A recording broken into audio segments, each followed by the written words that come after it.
welcome back to another video. So today we will be talking about my medical school application. Sorry, I had like a brain fart or whatever. But I will be talking about the schools I am planning on applying to because I did start drafting a list.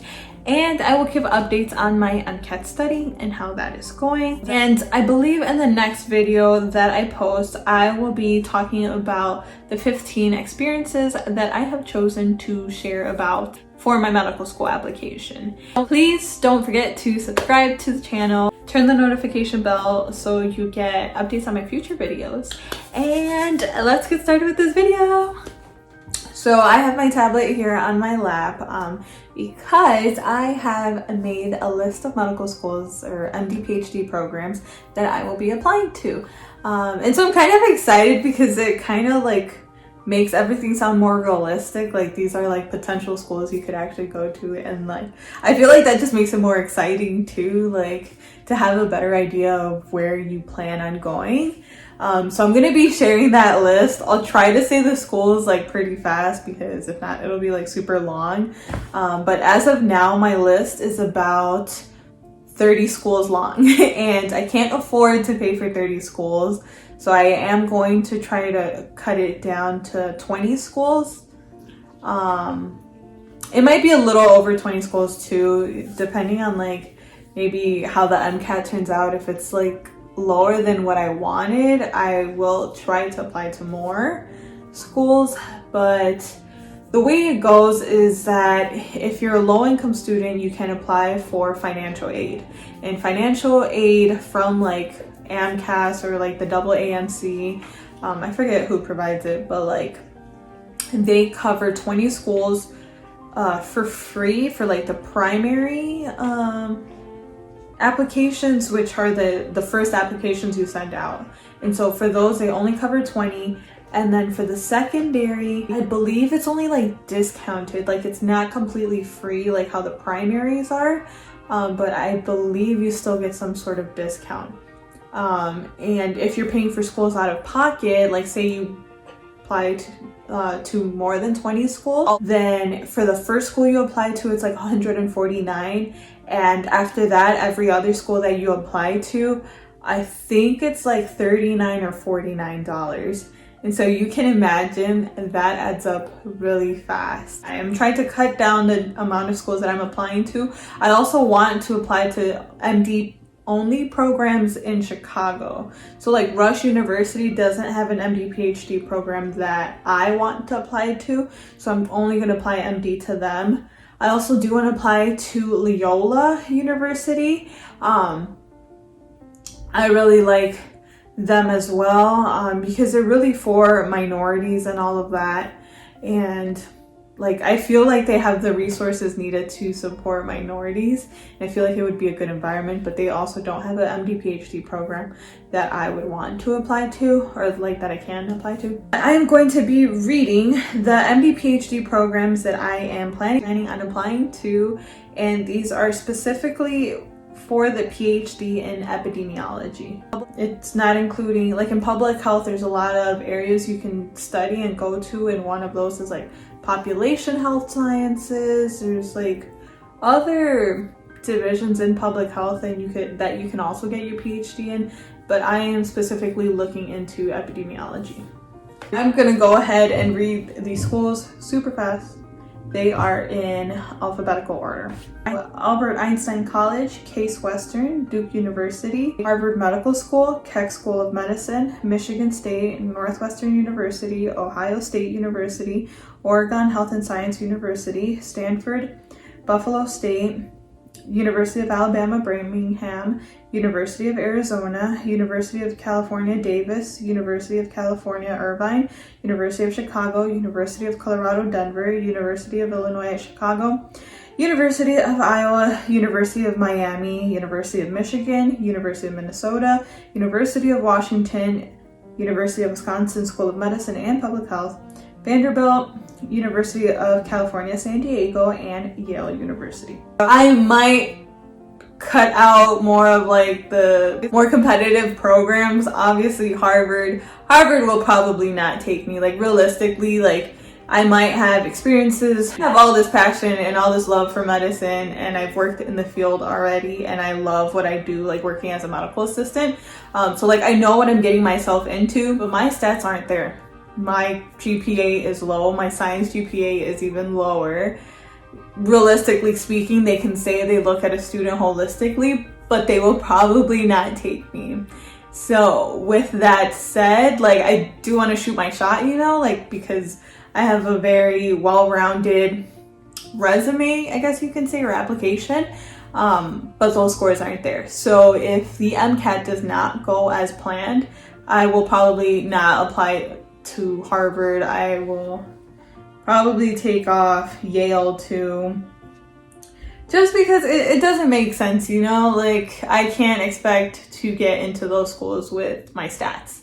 And like maybe if I had connections, or maybe if like I was able to get in contact with like admissions reps or like admission people at those universities, and like I knew I had a better shot, or like someone can advocate for me, I might like make it a possibility. But honestly, I don't see myself getting in there, and so I might not apply. But like for now, I have it on the list just in case, to try to shoot my shot. But again, if the numbers don't end up going the way I want them to go in terms of like MCAT scores, I'm not gonna apply. That's my list of schools, and it's so crazy. I have schools in various places, but I do want to stay in the Midwest region just because it would be closer to home. I would preferably like to stay in Chicago, but if that's not possible, then I would like to at least go to like Minnesota or Wisconsin or Iowa.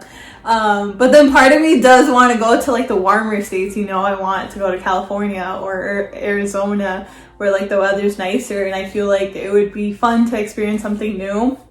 But sometimes I don't like experiencing new things, and I'm not good at it, or like I don't like it. So I don't know. We'll see where life takes us. But as of now, those are the schools I've chosen for MD-PhD programs. I feel like all these schools are super competitive and way out of my league. But like, again, like I feel like I've prepared for this moment, like in terms of experience and like, you know, getting my story straight on why I want to do MD-PhD, why I want to become a doctor. And so like, I feel like I have a chance. I just got to play my cards right, apply like as soon as the application. So Siri decided to start talking, and I don't know why. So it cut out my video, and I don't really know what she cut out. But basically, I'm gonna shoot my shot, make sure I do good on that MCAT, and hope I get into a program.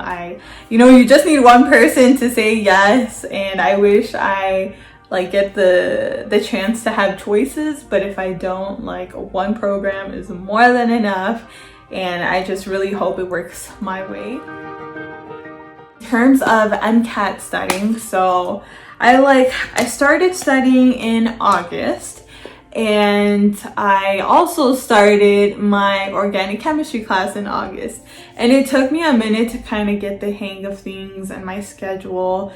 And so like I stopped studying for the MCAT because I was trying to focus on orgo, and like, you know, I really want to try to get that A. And you need to get the hang of things and like how you're gonna study. And then like even once you start studying and preparing for the class, you need to see if what you're doing is good enough. And the way you can tell is through your like grades, you know, like are you passing your quizzes? If not, why? And so luckily I have been getting A's on all my quizzes, and so I'm super happy for that, because if you haven't seen my previous video, I failed orgo. I failed orgo the first time. I took it again a second time, and I had barely passed it with a C. Well, I passed it with a C. I was in between a C and a B, like when I was gonna take the final, and so like the final would either bring me up to the B, or like bring me down to the C. Well, I think I was already at a high C, so like it could have gone either way, but I did end up getting the C. And so now I have an A, and that's it's pretty awesome, and I feel like some kind of like evil chem genius. No, I'm just kidding. But like it feels good to like finally, I guess, have your work paid off in a sense. So I'm trying to keep that going. But yeah, back to the MCAT studying. I started studying again, and so now what I've been doing is that I'm trying to set my schedule so like I wake up early every day, maybe around like 6 a.m. And then I take notes on my Kaplan books. Because I did poorly in my science classes, I am not like an expert in the sciences, and I need to be an expert in the sciences, right? So I am doing a lot of content review right now, and it's like taking notes, answering like the questions that are at the end of the chapters, and making sure that I understand what I'm reading and that like I get the concepts, and I'm just really trying to have that solid. Hopefully by January, I would say by January I want to be done with content review and like take practice test after practice test from January to March, because I am planning on taking my MCAT in March. I've also been doing the Khan Academy videos, and I really love doing those like when I'm on the bus, like on my way to work, or like or like even like when I'm tired of writing notes, I'll do Khan Academy videos, and I really like those because I'm a visual learner, so it helps a lot to see diagrams like of the blood flow in your like circulatory system. Like it really helps for me to see that and not just read about it, because then I picture it in my head, and so that's been helping a lot. And Khan Academy has questions as well too, like practice questions, so I've been doing those too. And so I'm just like trying to like get through them as fast as I can so I can practice more, because like from talking to students that have taken the MCAT, they always say that the #1 way to do well on the MCAT is with practice. However, if you don't know your content, then you need to like learn the content first and then practice. So I am in the content stage first, and then I will be practicing. But yeah, I'm getting excited and kind of nervous too, because I feel like slowly everything is coming quickly in a sense. Like I feel like time is starting to pass by pretty fast. I also want to show you all a notebook. So I also started my personal statement, and I did a draft of that a while back. It's probably been like a month, and I haven't looked at it again because I want to like reread it with a fresh pair of eyes or something, you know, like maybe get more inspiration, or like see what things I can change or clarify on. Because like honestly, the first time it was just like writing all my thoughts on paper, like why medicine, like what's the reason that I want to do all of this.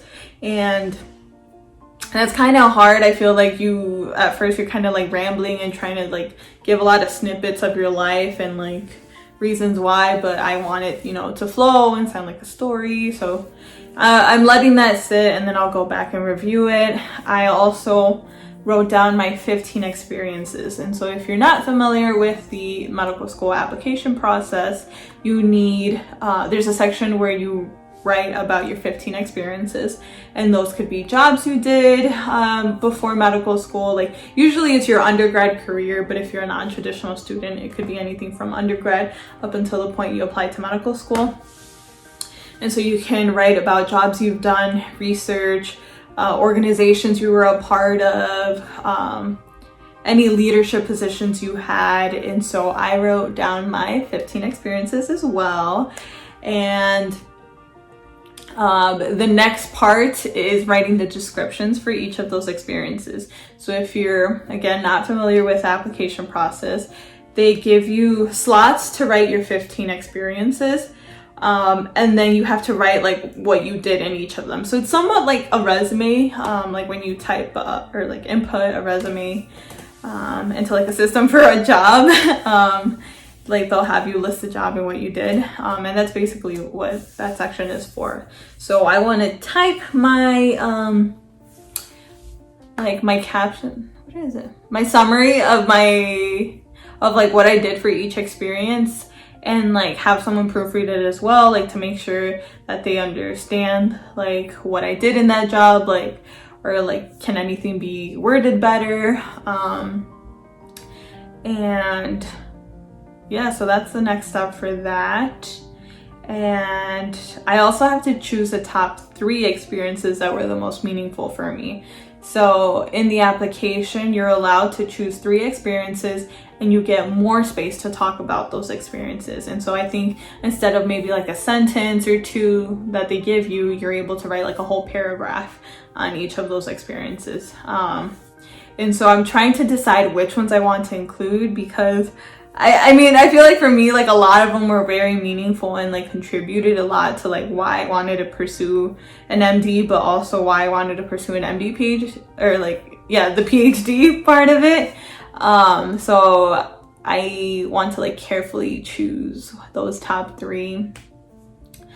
I'm getting tired. Also, I created a folder in like my tablet, and I have all the documents that like all the drafts of the documents that I have done for my medical school application. And that's been super helpful because they're all in like one spot.